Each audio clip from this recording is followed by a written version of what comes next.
রওজা শিকদার প্রশ্ন রেখেছেন, বিশেষ করে বয়স হয়ে গেলে অর্থাৎ বৃদ্ধ অবস্থায় আল্লাহ তাআলা নামাজের গুনাহ মাফ করে দেন, কথাটি সঠিক কিনা?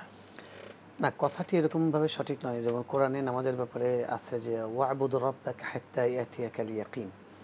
নামাজের প্রথম কথা হলো যে একদম মৃত্যু পর্যন্ত, যতক্ষণ না গড়গড়া শুরু হচ্ছে, মৃত্যু যন্ত্রণা শুরু হচ্ছে, তার আগ পর্যন্ত নামাজ আমাদেরকে কায়েম করে যেতে হবে। এর আগের যেই নামাজটাই ছুটে গেছে, এটার জন্য আমাকে ইস্তেগফার করতে হবে, আল্লাহর কাছ থেকে ক্ষমা চাইতে হবে, কাজা আদায় করতে হবে এবং ক্ষমা চাইতে হবে।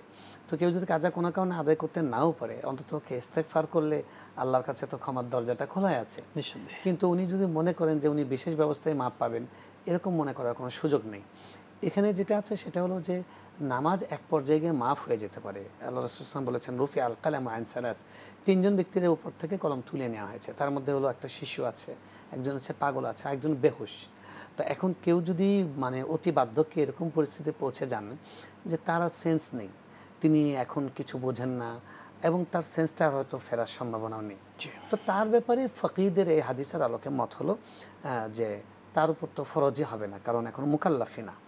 যদিও অনেকে আমাদের ফিকহে হানাফিতে উদ্বুদ্ধ করা হয় যে তারা নামাজের জন্য ফিদিয়া দিতে পারে, কিন্তু রাসূল সাল্লাল্লাহু আলাইহি ওয়াসাল্লাম বলেছেন যে তিনজন ব্যক্তির উপর থেকে কলম তুলে নেওয়া হয়েছে, তার মধ্যে উনি একজন, যে তিনি অজ্ঞান অবস্থায় আছেন, সংজ্ঞাহীন অবস্থায় আছেন। অনেকে থাকে না কোমায় আছে, তারপরে ধরেন একদম আইসিইউতে আছেন, আর হয়তো সেখান থেকে ফেরার সম্ভাবনা নেই, হয়তো 5 দিন ছিলেন, 7 দিন ছিলেন।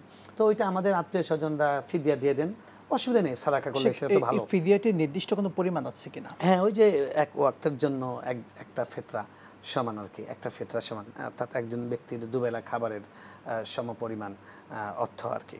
অর্থাৎ ফিদিয়াতুন তুআমু মিসকিন, একজন মিসকিনের খাবার আর কি পরিমাণ ফিদিয়া।